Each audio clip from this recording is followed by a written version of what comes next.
La France bouge. Que sont-ils devenus ?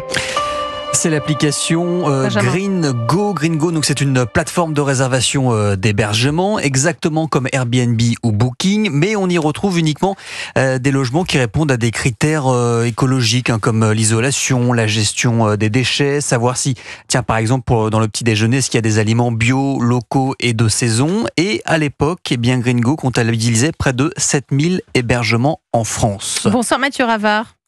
Bonsoir. Ça va bien ? Très bien, très bien. Vous êtes venu dans la France Bouge il y a tout juste un an, c'était en août 2023, exact, pour présenter Green Go, avec donc une sélection de plus de 14 000 logements éco-responsables qui ont tous, c'est ce que vous nous disiez à l'époque, ils ont tous un petit quelque chose en plus. Qu'avez-vous changé dans votre entreprise depuis votre passage dans l'émission sur Europe 1 ? Écoutez, il s'est passé beaucoup de choses pour Green Go, mais déjà l'entreprise se porte très bien. On va faire plus de 200 000 unités réservées en 2024, donc plus du double qu'en 2023. Donc ça, on est très content. Il y a, vous l'avez dit, près de 15 000 logements aujourd'hui. Vous mentionniez 7 000 l'an dernier. Donc là aussi, on a doublé l'offre. Et au niveau de l'impact, ce qui est intéressant, c'est qu'on voit que les séjours Green Go ont 6 fois moins d'impact carbone que les séjours moyens des Français. Et donc ça confirme qu'on adresse vraiment notre mission, qui est de construire un tourisme plus durable et de réussir à allier plaisir des vacances et moins d'impact. C'est intéressant de montrer que c'est possible et que ça peut aller de pair. Cet été, ce fut un été particulier on l'a dit depuis le début de l'émission sur Europe 1, pour ces acteurs du tourisme, entre les Jeux Olympiques, la météo, le contexte politique. Vous, comment ça s'est passé, Mathieu Ravard, pour Green Go ?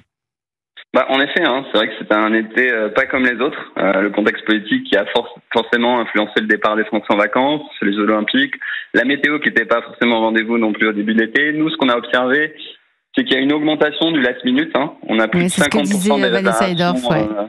Voilà. Donc je confirme ça. On a plus de 50% des réservations faites à la dernière minute en août. Et donc ça, c'est une tendance qu'on observe de plus en plus, notamment depuis le Covid, où les personnes anticipent moins. Après, en termes de géographie, on voit vraiment, nous, on observe une polarité entre le sud-est, avec des départements ruraux comme la Drôme, l'Ardèche, le Gard, qui sont très plébiscités, mais aussi la Bretagne, qui est souvent dans notre top, avec 3 départements, le Finistère, le Morbihan, Côte d'Armor, encore une fois, très visités cet été. Ça donne envie, c'est Green Go. Est-ce qu'il y a un endroit qui a le plus marché, un endroit particulier sur votre plateforme, ou un endroit, ce que je veux dire, c'est une région ou un hébergement ? C'est vraiment ces 6 départements, nous, qu'on a fait un top 10 de toute façon tous les mois. Une ville, il y a le sud Cévennes qui a beaucoup marché, donc ça c'est dans le Gard, où les gens sont beaucoup rendus. Ce qu'on pense, c'est que forcément la ligne TGV qui va dans le sud-est aide aussi. Quand on veut voyager durablement, c'est plus pratique de prendre le train.